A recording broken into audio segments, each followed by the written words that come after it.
So I do believe a little bit in like astrology and stuff like that, and I'm not going to say that psychics are wrong or anything, but I do definitely believe in reincarnation. It's really helped me with like just stress and anxiety in general, and my overall mental health and acceptance of just like how tiny I am in this great universe. I think that they are true in some way, shape, or form. I don't know if every person that's a psychic is like real. I'm actually super interested in these topics myself, so I wanted to dive in a bit more. She actually says to me that she comes in dreams all the time. Yeah, I get a lot of dreams. She was really close to me. But before we get there, why are so many young folks gravitating toward New Age spirituality and away from organized religion?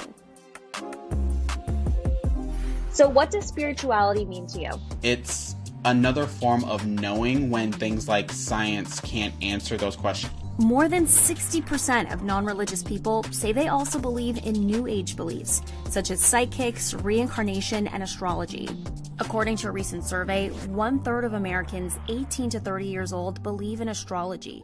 When I hear the word medium, I think of like the crystal ball stereotype. I have to admit, I do find myself on like medium TikTok, and I will scroll and listen and watch. Part of me really wants to believe this is real, but the other logical part of me is like, how could it be real? So today I'm kind of going into this open, but I'm kind of nervous. If he does tap into anything, what do you think he'll see? I would love to have some type of detail where I'm like, only my family would know that, or only someone else would know that. I will say before we go through, I lost my grandmother in 2017, so if I had to guess someone to come through, I think it'd be her. We were really close. As part of my research into this subject, I met with Matt Fraser, a psychic medium who does readings on social media and live readings on tour.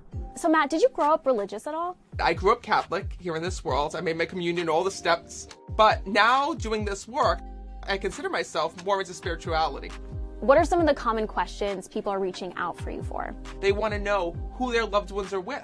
They want to know what heaven is like. And more importantly, they want to know if they can talk to them as well. Need this whole row to stand up because right away I keep hearing addictions that's here. Yeah, that's me. His cousin. Your cousin. Yeah. He's here. I'm doing it. Let's talk about the skeptics, because there are people out there who say, you know what, there's no scientific data, there's no way we can research this, you can't test this in a lab, why would I believe in it? What would you say to that? I love when people walk in and they're skeptics and they don't believe and they're like, no, there's no way, but then they walk away forever changed. I mean, I love that part of my job. I see it happen again and again and again. Have you ever had readings where the person you were speaking to didn't resonate with what you were saying? I mean, listen, you gotta know that I have no control. You can't just go and pull somebody down from spirit to speak. They have to have a message and they have to want to speak to that person. I have one policy. I will never lie to somebody. I will never tell them what you want to hear. I'm going to tell you the truth. And some people love me for it. Some people hate me for it. So I'm wondering if you have any messages for me or something you can share. So you have a grandmother that's here that had passed. That's on your mom's side. She's the one that's stepping forward on the other side when I'm connecting. And she says to me when I'm connecting that, first of all, this is more of a message for your mom than it is for you, because she says to me, Matt, I'm sorry for the way that my family had to watch me suffer here in this world when I'm connecting. She says to me that, first of all, she's the one that's guiding your family on the other side when I'm connecting with her, and especially your mom. She actually says to me that she comes in dreams all the time. Yeah, I get a lot of dreams. Yeah, she was really close to me. She tells me that one of her fondest memories when you were just growing up as a little girl. She says to me that you used to spend all these mornings at her house here in the physical, and she used to love to get you dressed up when I'm speaking to her. She actually says to me the one thing that she wants to let you know is this. She says, Matt, she says, I'm sorry about the way that I died. Because when I'm connecting with her, she talks about you having issues getting to her or going to see her when she had passed. I didn't get to see her. She says to me, but she knew you were on the way. You were trying to get there. Do you understand that? Please know, she says to me this. She says, Matt, let her know that I did not want her to see me in that way. She says, what I want you to think back to are those pictures that you have of mine. Because she tells me that you have these little pictures of your grandmother that you hold on to. Yeah. And some of them are actually on your phone. They're pictures of a picture she's showing me. Yeah. So no, she says to me, those are her favorite ones. She goes, know that I'm there. I am with you. And I am safe and at peace. Woo! Okay, thank you so much. Oh, you're so welcome.